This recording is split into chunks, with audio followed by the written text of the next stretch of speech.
Welcome to the Startup Grind. Stand up and cheer and scream. So without further ado, I'd like to welcome our guest tonight, Jesse Proudman. Come on up, Jesse. So are you a frequenter of events? I mean, do you do a fair amount of event stuff?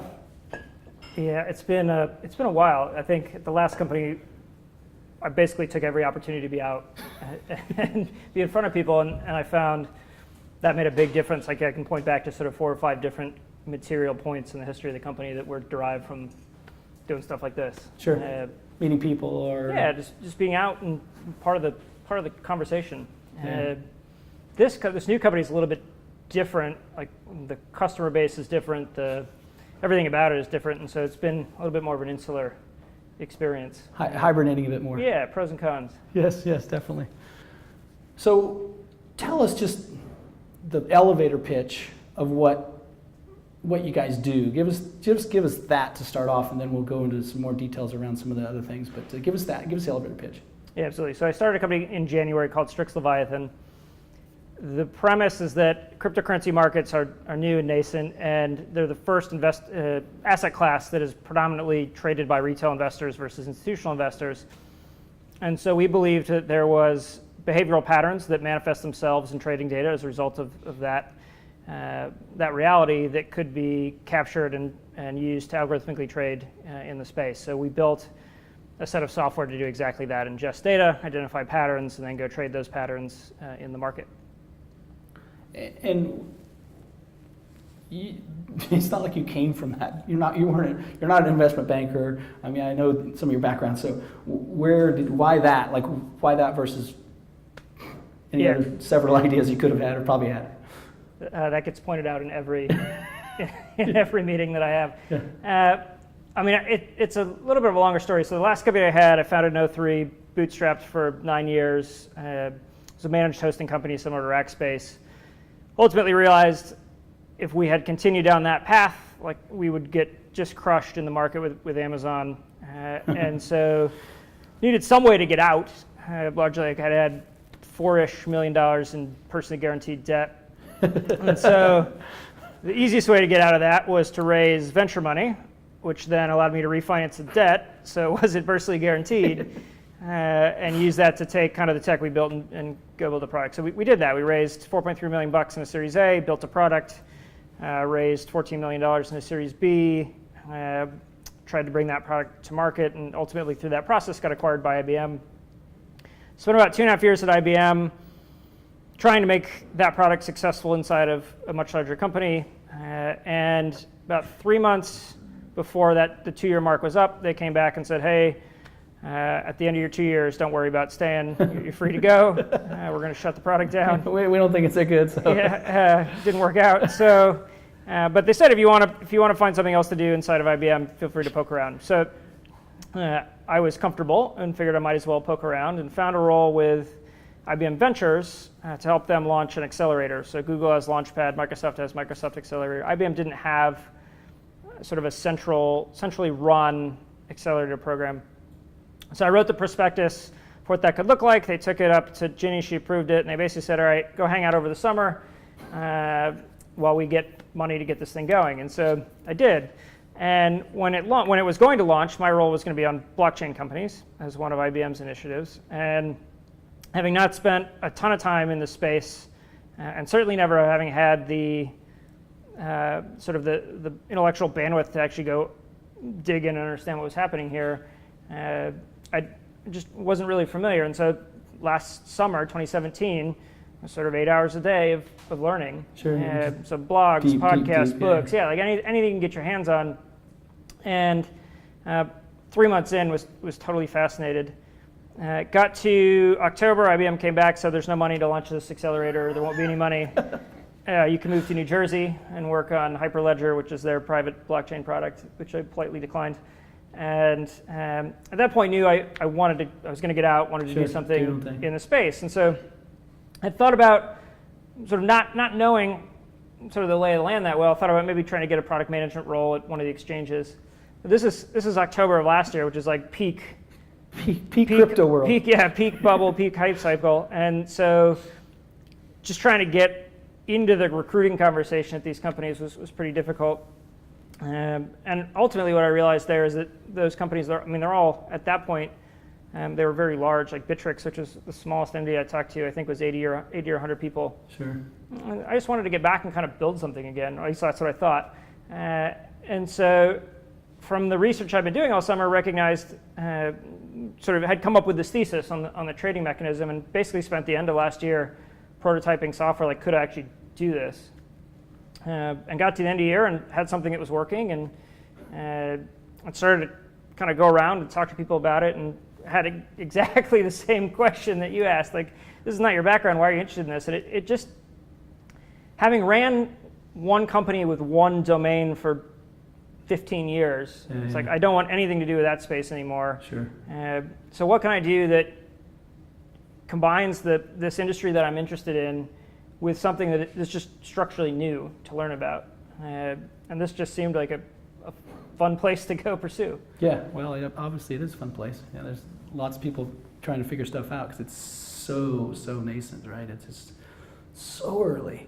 It's just so early.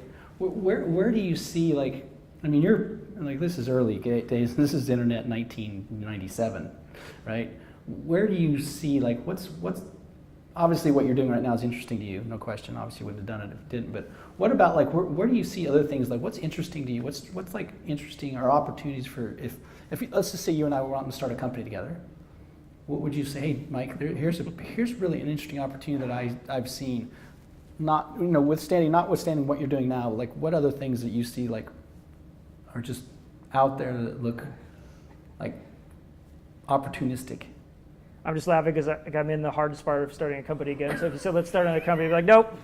Yeah, exactly. I don't need to do that again. The whole world of machine learning and AI, like it's such a common topical area right now. But I think I've been reading this book, Sapiens, and then the sequel. And the sequel piece I'm in right now is just talking about sort of where does this AI revolution take us? Like, what does it look like 25 years from now? Or even 10 years from now. 5 years from now. That whole world, I was reading an article yesterday on Hacker News. It was talking about basically inherent racism in very simple sentiment analysis, language processing. Yeah. And they wrote this, it's a whole big blog post with all the example code, and it shows it's just inherent into how the system works. Like, there's all these fascinating questions around how do you deal with that. It feels similar to sort of the pieces that excite me about this industry. Yeah, and do you think you're like the big enterprise, the IBMs of the world? How? You were internal, so you obviously have a viewpoint on this. How much are they behind it? Is it a thing that they just want to say that we're behind it because everybody else says we're behind it? Or are they really getting behind that? Behind AI? Yeah, behind AI and blockchain. Like when you're talking about. Yeah. Are they truly? Yeah. So I can't speak to any other company, but IBM, those were the two areas. So they have like 5 strategic imperatives. I think it's security, mobile, cloud, machine learning, and blockchain. And the two that I think they actually have a chance at being successful at are the blockchain component and the machine learning piece. They've certainly had their stumbles in both. The blockchain organization there is run by one of the best leaders we worked with in the couple years that we were there. Feels like it's sort of the most competent and directionally correct group. The Watson initiative for the AI side, I think they've struggled. Like IBM at its core is a marketing machine. Like they are incredible marketers, and oftentimes the technology that exists there hasn't caught up to the marketing. Yeah. And I think kind of the Watson piece is struggling with that right now. They've been, every earnings report, that's all you read is cognitive and Watson. And so there's this challenge of trying to actually keep up with the pace there. But there's a bunch of very intelligent people that I worked with there trying to work on those initiatives. So those two pieces I think they have a shot at. And what do you think is more complex if you're gonna talk to a newbie? Is the AI piece more complex or blockchain more complex? If you're going to, if you're going to start from ground zero, where would you say, like, if I let me do the hardest one first. Which one would be the hardest one, in your opinion? Yeah, so blockchain I think is funny to me because so many people try to use it to replace a database without actually having a reason to use it. And if that's all you're doing, like that's pretty structurally simple. Sure. And it's not worth doing. If you don't need to decentralize it, why would you? Exactly. But if you're using it for the reasons it was invented, decentralization, tamper resistance, those pieces, there's big value there. But those pieces are predominantly valuable in monetary use cases. And in that scenario, you have to understand cryptography, you have to understand game theory, you have to understand sort of the whole world of currency. Like there's just such a broad spectrum to comprehend before you can really be effective. On the flip side, like AI, I think you've got a more narrow domain set, but it feels deeper. Like there is structurally more there, and arguably could be like the technology piece could be moving faster than what's happening in blockchain. Like blockchain isn't necessarily moving quickly. There's just a lot to learn. Yeah, AI is moving much faster. AI is moving much faster. Yeah. And obviously we have Paul Allen's AI world here, and what's your opinion on that? Like, what do you think about his? I mean, he's got the A12 and then of course the Institute. I mean, where is he in the world? If we're looking at the bigger picture, is he a leader, follower? What's that? Where are we at from? Yeah, I'm not sure I follow the space closely enough to make a commentary there. I will say the AI2 Institute, like I know the people there. I've been in and around and talked to a bunch of the companies. Like they're doing really neat stuff and trying to get these domain-specific accelerators that bundled sort of expertise with access to capital. Like there's opportunity there to spin out some really neat concepts. Yeah. Where that goes and how the cool thing about Paul Allen to me is that you've got a guy with a balance sheet that allows him to go explore this unlimited unlimited idea set. And so if he's got an interest in it, he can do it. And so like you go meet with Bill Hill, so Bill runs Vulcan, and Bill will say like, well, today I approved like the drone campaign in Africa that's fighting poaching, and then I approved the bid to paint the yacht, and then I negotiated the Seahawks contract, and then I worked on an AI. Like the breadth there is pretty incredible. And they're operating it. I mean, it's not just sort of a wealthy person spending money to spend money. Like they're operating it like a business trying to solve problems, and that's what's really interesting and unique to me about that approach. Yeah, no, and like you say, he's got an interesting perspective with the checkbook that's somewhat endless. Probably is endless, actually. And what things are you kind of watching, reading? What things, obviously you talked about the Sapien and the follow-up to Sapien. What things are you starting to learn from? What are your kind of sources of information at this point? Yeah, for much of last year and this year, it's just was all consumed with blockchain content. After some amount of time, that just gets old, which is now I've sort of tried to expand the topical areas a little bit over the last month. And where did you feel like there were better sources for that word? What were some things? Yeah, I started with Twitter, so I've got a Twitter list of 700 people that I follow, and they just spit out interesting content nonstop. Crypto Slate, Seattle startup. Oh, yeah. They have some of the best content that comes out from a just topical news area perspective. There's a bunch of podcasts in the space that I think are fantastic. Laura Shin does two that are both very great, very good. And now there's starting to be this trend towards these daily newsletters with curated content, not just. It's kind of like, how do we make the information but not charge $400? Like, let's have good, meaningful content. Those have been pretty helpful. And do you think, with all of the, crypto, blockchain, products that are vaporware. Many of them are vaporware. What do you think? Like, have you seen some that are interesting? Like any platforms maybe that are interesting? Like, give me a couple that you're thinking. I saw this was okay. Give us a couple of your ideas. Like, yeah, I mean, so again, to me, the things that are interesting are the currency element, sure, store of value piece, and then my interest is just that there's a lot of fluctuation in price in a bunch of these assets. Yeah. From a project perspective, you said it's kind of 96, 97. I almost feel like it's 2001. Like the bubble hit, it burst. Yeah. A bunch of these pets.com things like basically launched, they never went anywhere. Now they're sort of trying to figure out what to do. Like this has been the year of reckoning for projects. Basically, sure, there's lots people of raised a lot of money. They didn't do a lot, and now it's sort of the shakeout between those that are actually here to build and do something interesting, and those that were here to make a quick buck. And have you done some of I call it the circuit, where there's blockchain forums and some of the events? Have you done? Yeah, I mean, there's an endless number of blockchain events you can go to. There is endless number. It's amazing. Have you done some of those, and have you seen or met some? I know some. Definitely there's several blockchain companies locally, Archain, and lots of them. But what have you?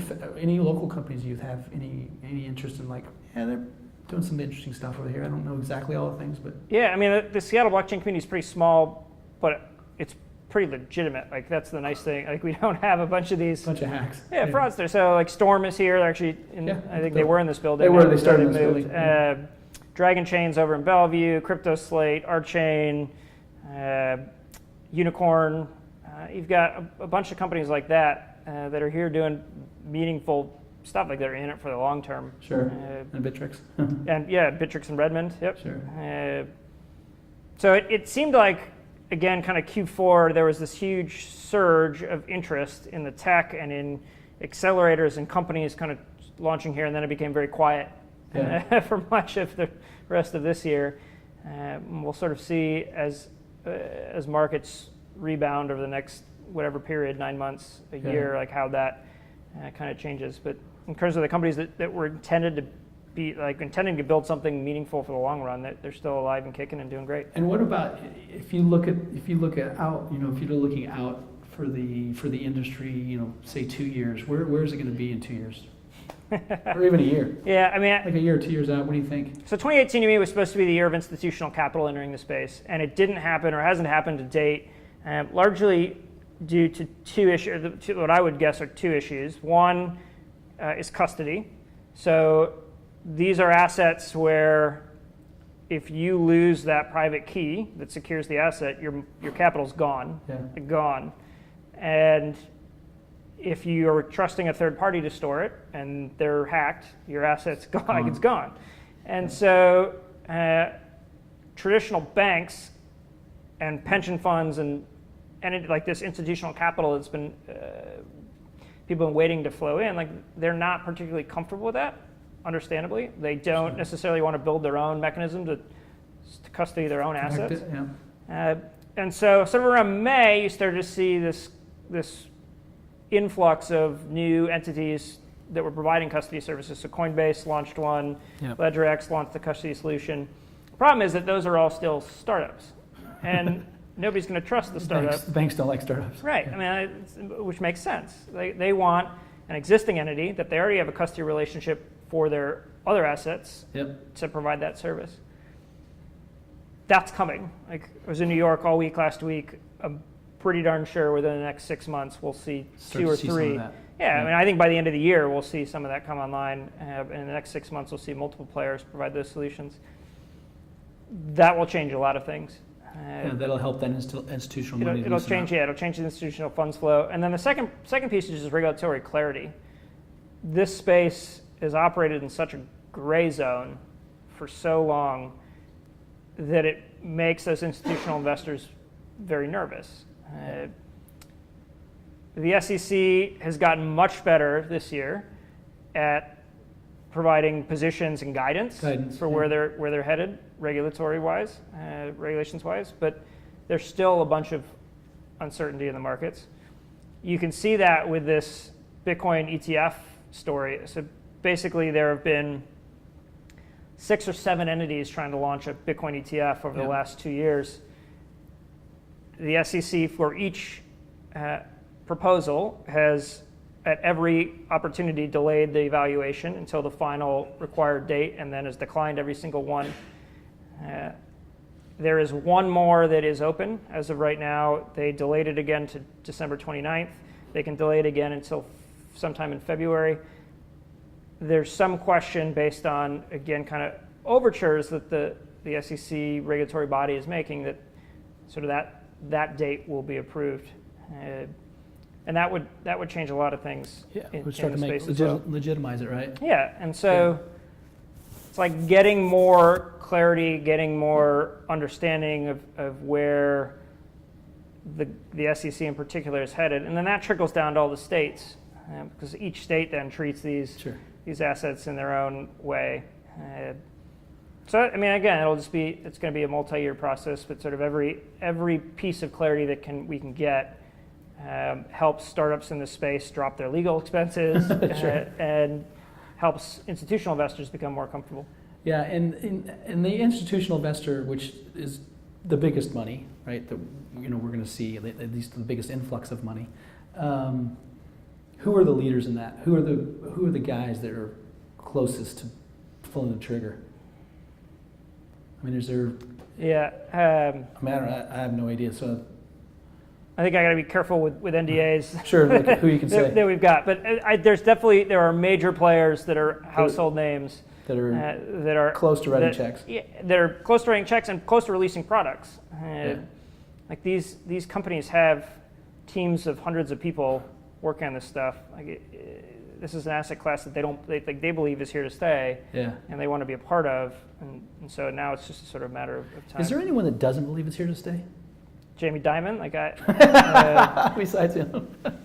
Is there, the big players, all the big players have things that they're working on, right? I think that's been a big shift in the sentiment over the last 12 months. I would say is that for much of its history, Bitcoin in particular, there's been this belief that it's a bubble and it's going away.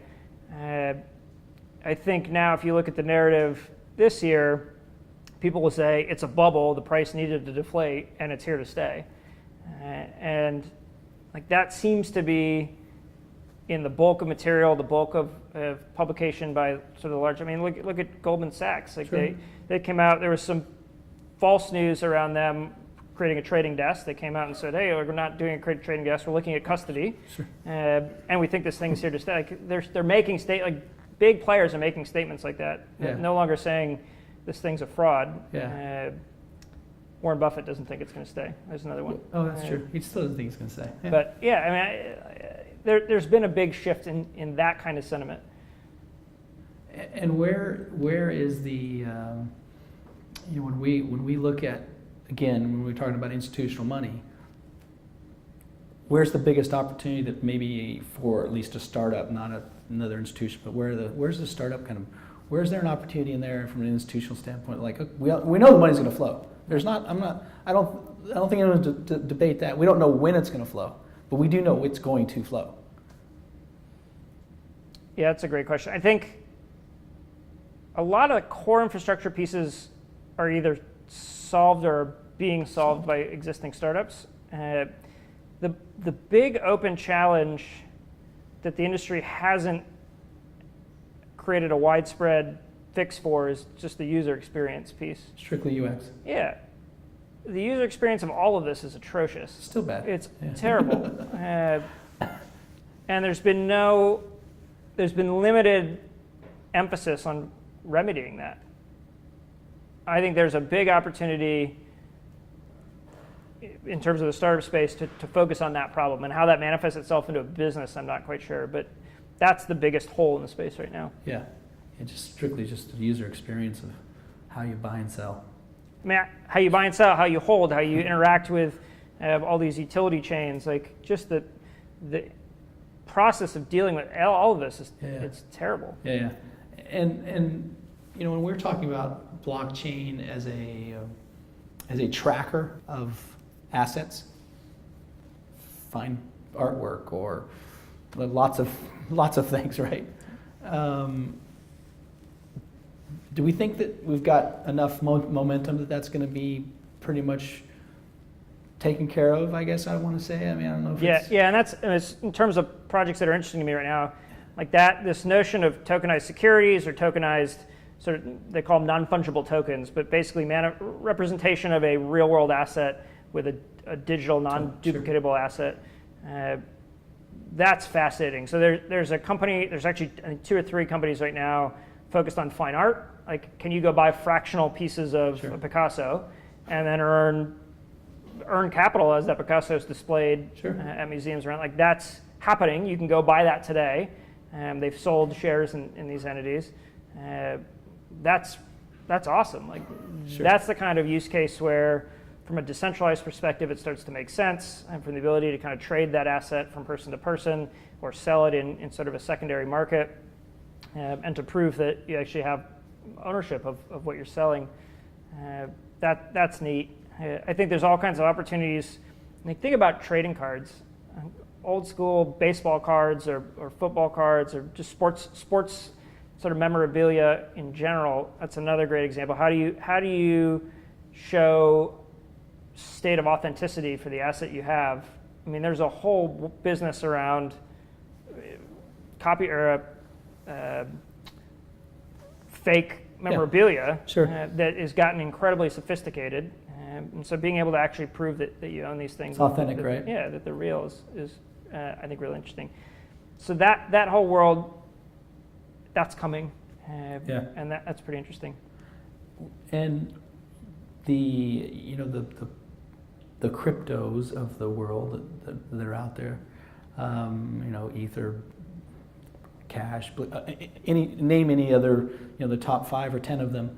Do you think any of those are going to be winners 10 years from now, 5 years from now?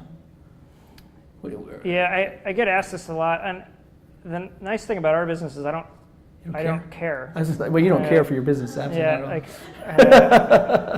Because it doesn't matter to you. As long as there are a number of them and there's liquidity in them and they move around a lot, you're good. That's helpful. In fact, if some would go away and new ones would create, that would probably be more helpful. Sure. That said, I think Bitcoin has established itself as functionally sort of the reserve currency of the space, in that it has been around the longest. It is proven to be decentralized. It's proven to be the most resilient and stable. It's sort of tried the test of time. And every year that goes by is just another year of proof point in that story. And there's value in that. There's also a bunch of structural problems and technological problems with it, but from the concept of just store of value or sort of digital gold, like there's value in that long term. Then you've got all sort of the other worlds of stable coins, of these other currencies that are focused on higher transaction throughput or focused on distributed applications. Like, yeah, there'll be. I have no idea. There will be winners. There will be losers. Sort of investing in the space now is like angel investing, and you're making a bunch of bets, long-term, very speculative, high-risk bets, where most of your cash will probably go to zero, and if you're lucky, some of them will be worth significantly more than where you started. Yeah, and let's take a look at some of the things that you've done. When you look back, even a year, just 1 year, what were the things that you were surprised about over the last 12 months in this business?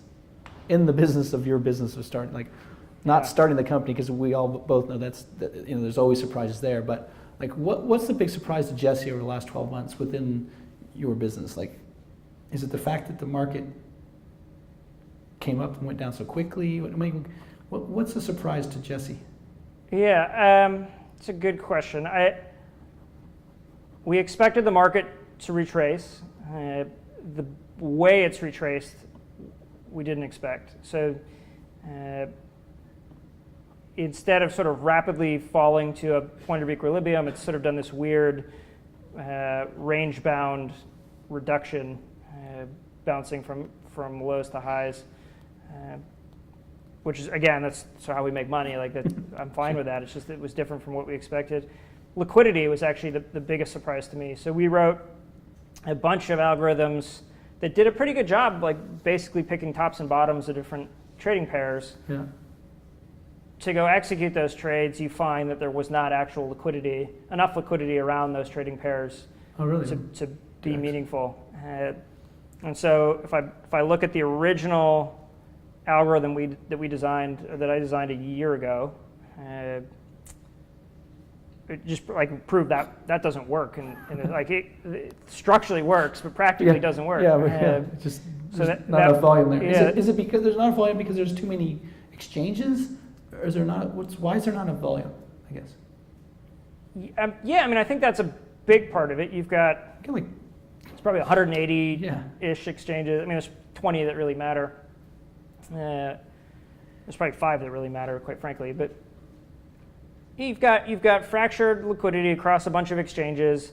You've got assets that move in value very rapidly. I think the retail base is a big part of it. So as these prices rise, liquidity is derived from people modifying their orders on the order books.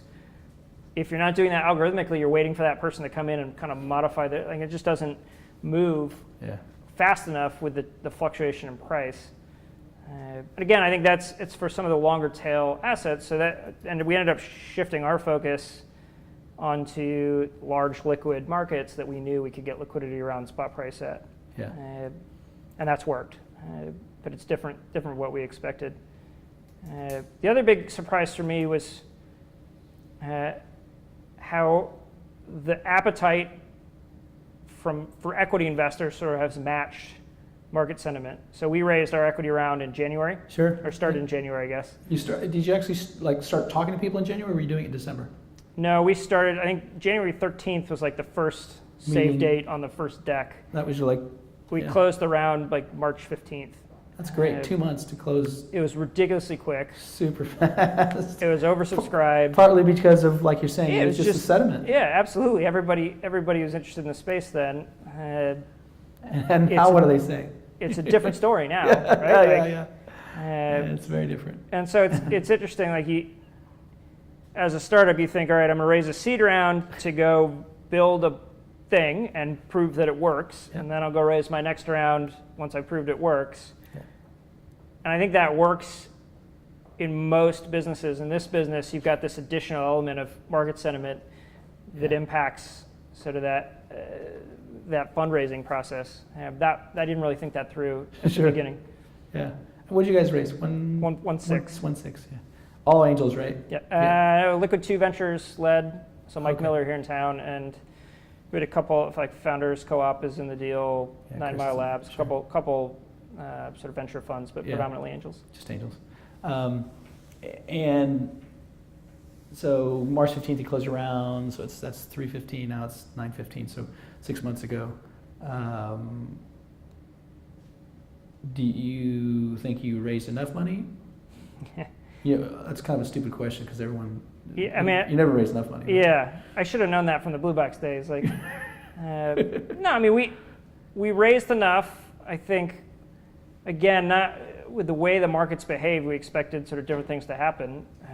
Would I have liked to have more capital now? Like, yeah. Well, sure. Can I make what we have work? Yeah. I think we also, at Blue Box, I bootstrapped the thing for 9 years. Sure.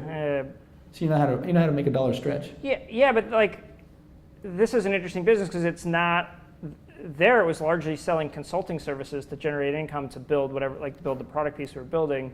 We're not doing that here. So there's just a bunch of business parallels that don't match. And so sort of I'm in a new world in some capacity, thinking through capital management and this fundraising process. And it's a different spot.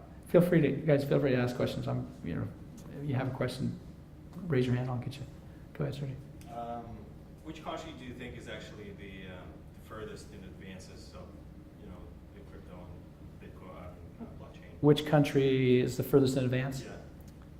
From a regulatory framework perspective, or like technology, or technology?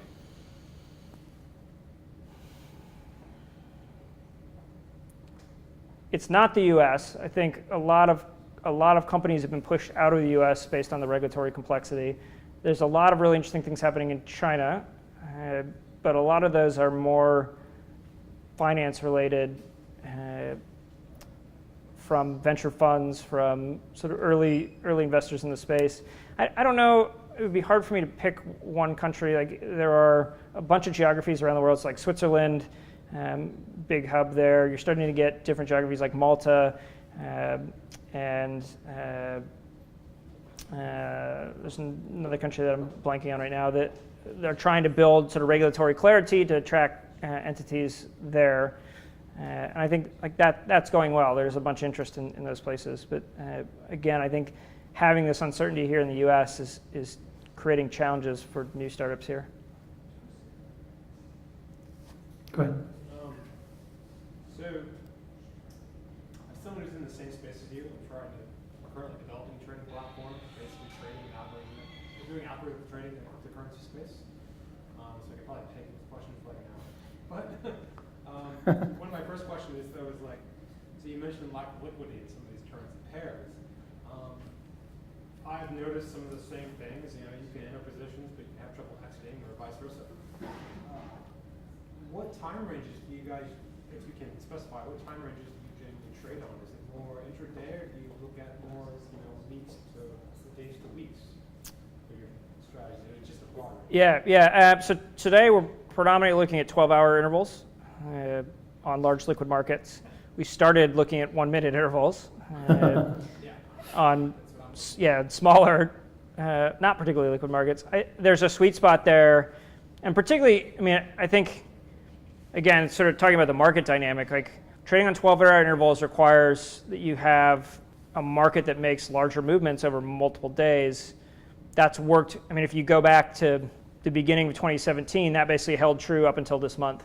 And this month, you've started to see this big it's been happening all year, but the compression and now in price action makes even 12-hour intervals difficult to drive profitable trades from.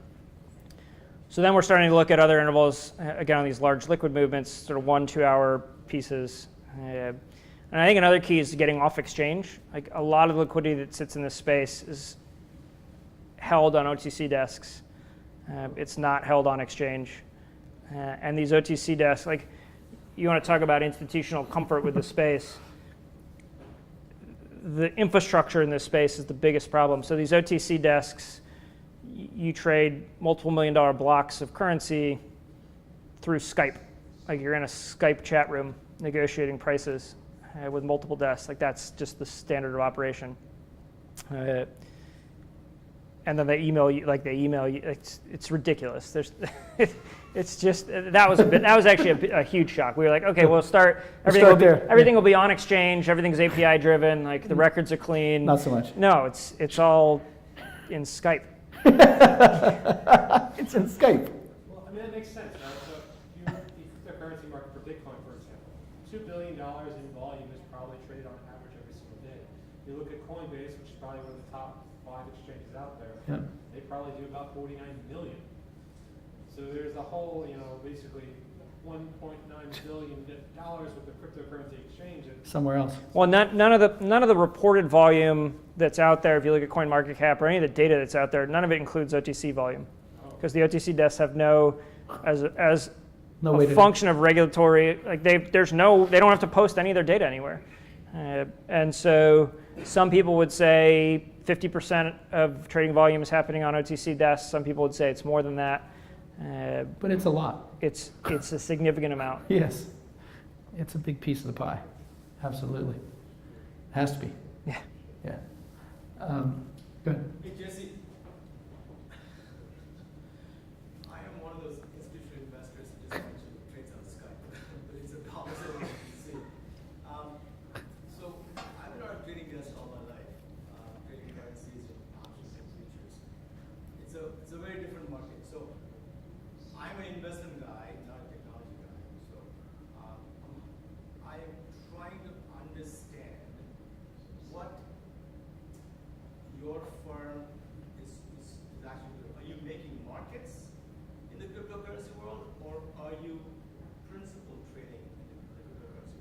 So are you making markets or are you principal trading? Yeah, so Let me repeat that just so we Yeah. get that. So Yeah. are you making markets or are you principal trading in your business? That's what the question is. yeah, so the original thesis was that the infrastructure in this space is incredibly immature, and that access to reliable, stable tools to make algorithmic decisions across the data that you can get, it didn't exist. So we built a platform that a hedge fund could use to do that. Like, that's the business, and then we licensed that software to a fund.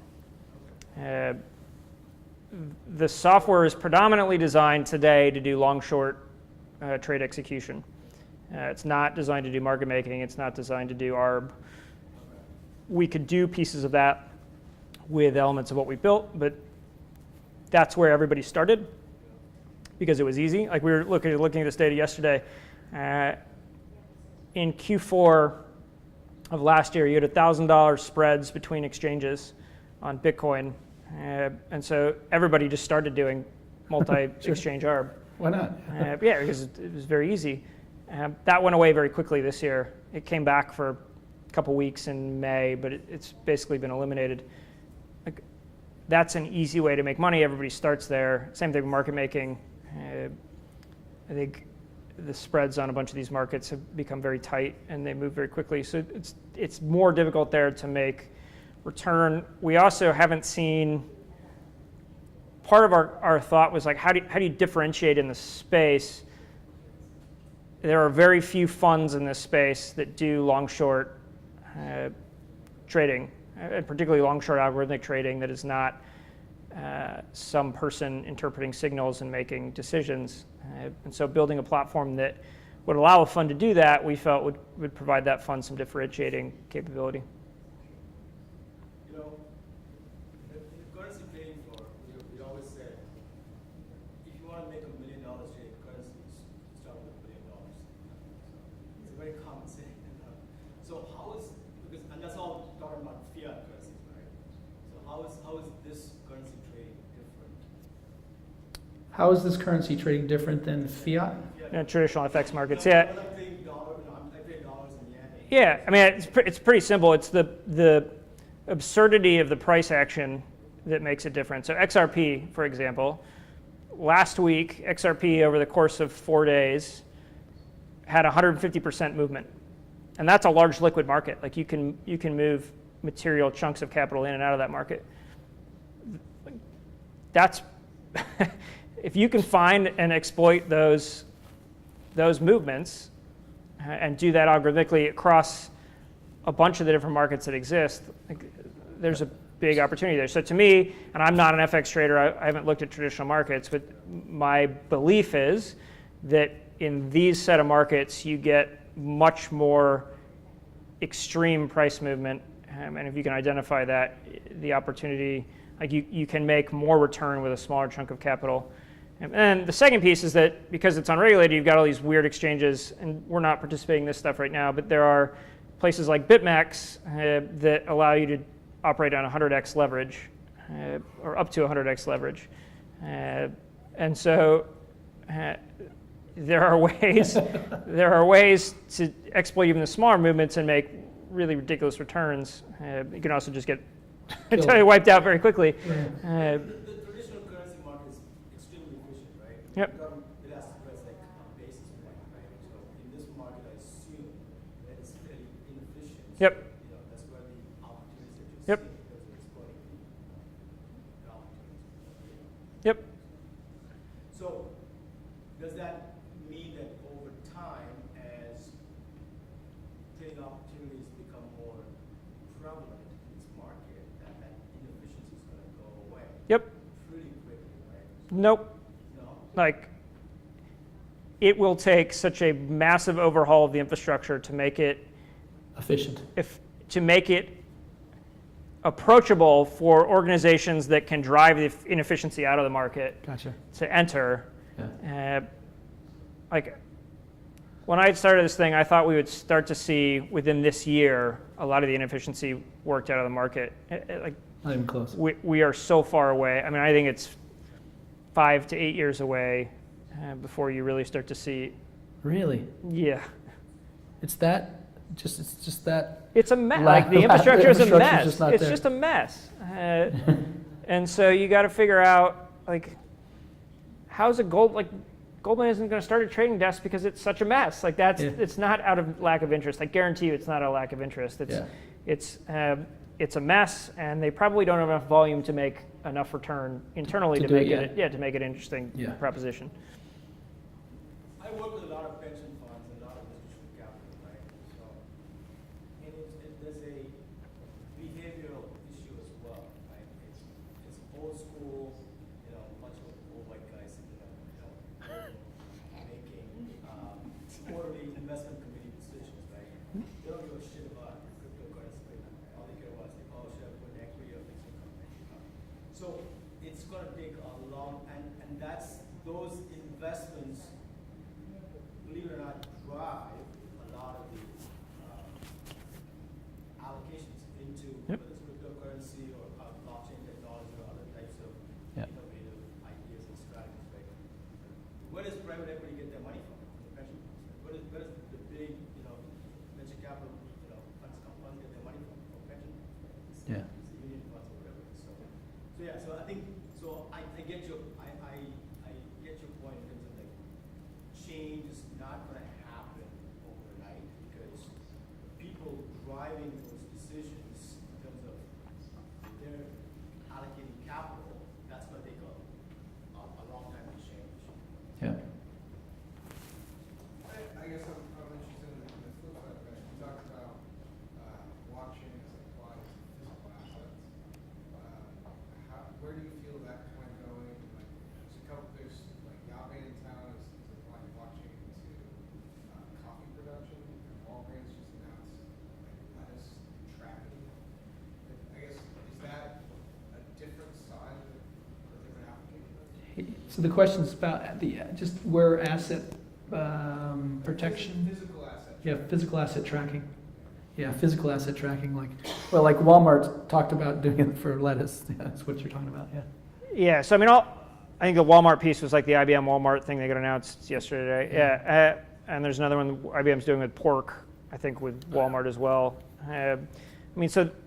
So that side, it's like, all right, why blockchain? It's because you've got a bunch of disintermediated parties that don't necessarily trust each other. They're trying to basically track and record flows of commodities, where historically those have been either, it's like paper records that have floated around or database entries in distributed systems or disintermediated systems. So trying to bring those pieces together into centralized ledger, and those are all focused largely on how do we trace back from the moment of contamination to the source back to wherever everything else ended up as quickly as possible, whereas right now it takes forever to do that. That world, I think there's an interesting use case there. It's not, it's a helpful business. It's not going to be a huge business, or a huge business in terms of number of entities that are participating. The asset side, that piece is interesting to me, and I've seen ones I've seen ones on coffee. I've seen ones trying to track spirits, like tracking barrels of spirits, being able to buy sort of fractional barrels. I've seen one tracking like carbon credits. Sure. There's all these pieces, and the big question I always go back to is like, why do you need the blockchain piece for what you're doing? Sort of what are those disintermediated parties outside of it? Either makes it easier to fundraise, or you can, it's just a buzzword you can use to make the operating entity interesting. Like, what is the actual core piece of technology doing that's different from what you could do traditionally? And on almost all of the kind of the physical items, with the exception of things that are tracking sort of a real world asset that is indistinguishable, like a coffee bean, I can't tell if this bag of beans is different from that bag of beans. I can probably tell from a barrel perspective of alcohol because it's a physical discrete unit. I can tell from trading cards or from art. So it's each one is such this interesting case study, and like what are the parties involved, and why does it make sense to put that on this disintermediated ledger? But I think there are use cases there that are interesting, and those are beginning to pan out. Good. So 2 questions. The first one's going to be, do you see high frequency trading have a chance in the crypto space? And my second one is, do you have any thoughts on the exchange fees out there? Because they are traditionally higher than what you will see in normal like stock and equity markets, being 0.1, 0.2, 0.3% of them you're trading in terms of value as well as cancellation fees. Yep. So on the HFT side, I mean, I think that's coming. Again, the infrastructure today is so raw. The exchanges as they are today fall apart under just the slightest amount of additional load. So until those pieces are fixed, there's no hope for true HFT. Even once those 3 pieces are fixed, none of the exchange engines today, I think, are capable of withstanding sort of the traditional transaction volume of a traditional HFT shop.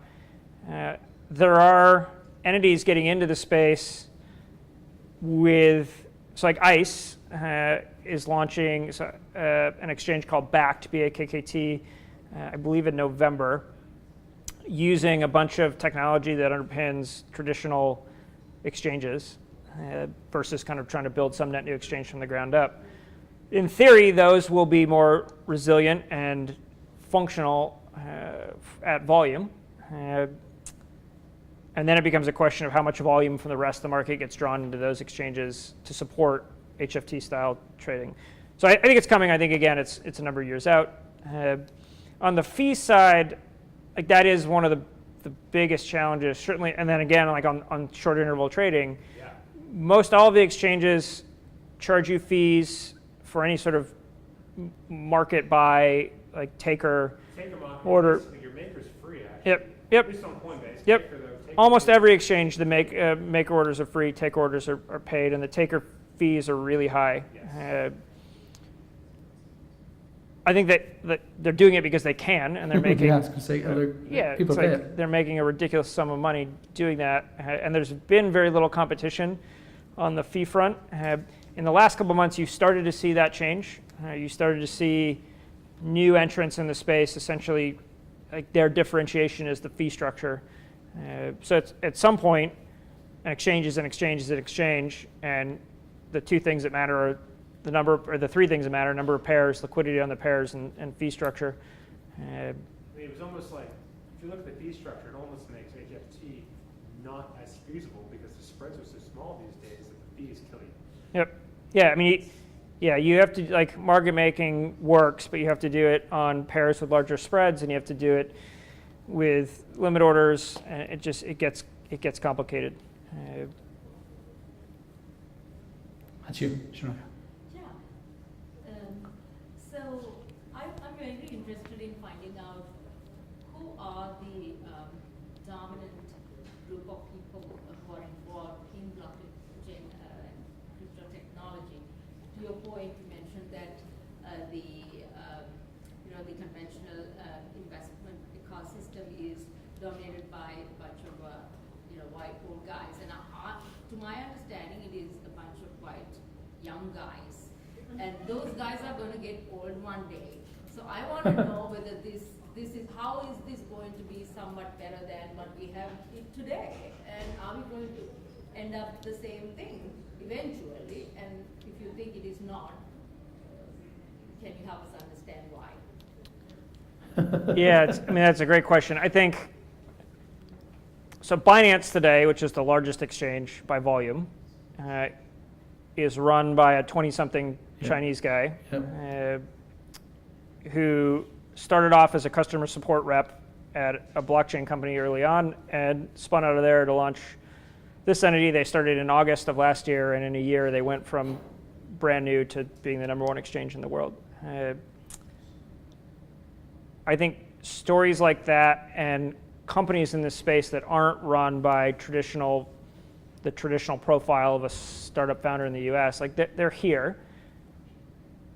Whether that makes up the majority of the the entities in this way. Like I'm not sure. You go to Consensus, which is the big show. It's a bunch of white people. But it's also, it's a $2,000 ticket in New York, so it's a $5,000 investment all in to go. Yeah, I mean, between hotel and airfare.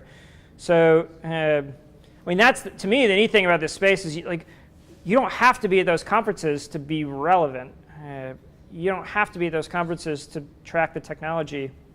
The space is bigger than these intermediary events. Which the openness. yeah, exactly. So will it change long term? Like my belief is that you're going to see these traditional institutional players and banks enter the space, and it's just going to be another piece of their larger portfolio of services and offerings over the years. And again, I think it's a number of years out, but whether or not the startup ecosystem in the U.S. and internationally can then take those entities on and be relevant, like that's the piece that I just don't know the answer to. Last question. Go ahead. This is a weird thing, maybe. So, I mean, currency was created to enable trade, and then finance markets existed to make for liquidity and arbitrage. In this case, we've got something that's not enabled by trade. It was enabled to create liquidity and finance markets. So how do you get things that are trade enabled into a crypto space? It's to that same question of, you've got allocators who are not participating. You've got people who are looking at arbitrage on sentiment, not on value.